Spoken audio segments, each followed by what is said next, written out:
So here we are in assignment 5. The network you are looking at here is what you are going to build. This time round, compared to assignment 4, you can see that we have two switches, switch 1 and switch 2.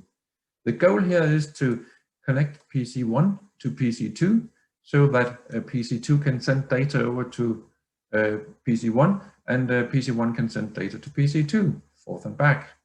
And that will go over these two switches, which we have interconnected here through VMnet3, VMnet5, and VMnet4. So that is what we're going to do. So how do we implement that in real life? Well, in real life is maybe not correct because we're going to do it virtually in VMware Workstation. I have already done some work for you here. Let me clear this here for you. And this here also, I left something over here. Right, we are ready to go now. As you can see here, I have PC1 already set up right here.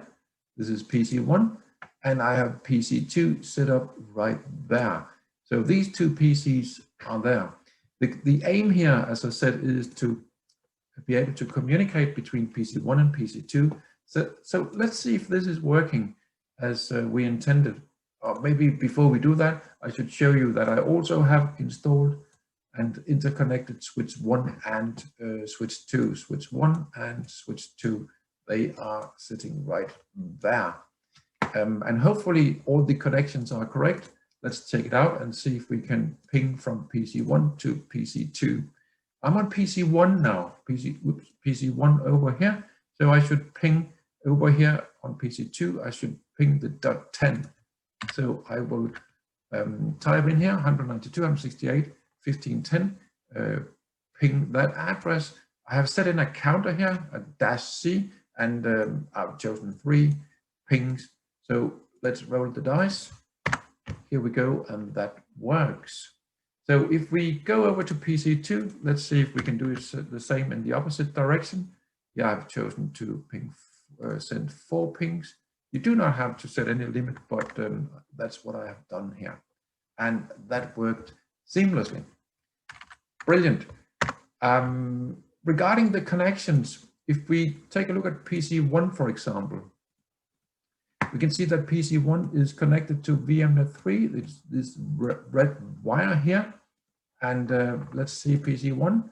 If I click, right click and click settings, we will see that PC1 is connected to, VMnet3 here. So this is how you connect a device to VMware Workstation Virtual Network. Let's take a look also at one of the switches, switch 1, for example. I've done some work here. Let's see where that is connected. It should be connected to, switch 1 should be connected to switch 1 is here to VMnet3 and VMnet5, and 3 is there, 5 is there, and we have also connected to VMnet6. Let's get back to why that is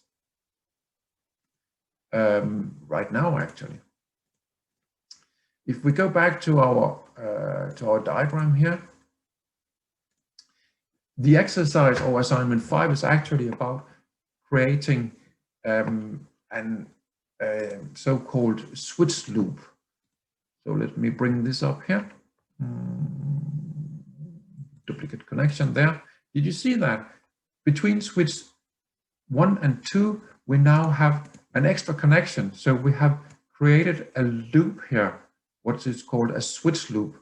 We have 2 switch ports connected to 2 switch ports over here with these through 2 wires here.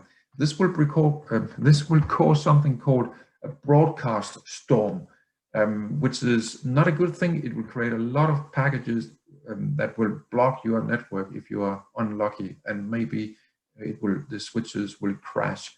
The exercise here in assignment 5, or the assignment 5, is about how to prevent these loops from happening.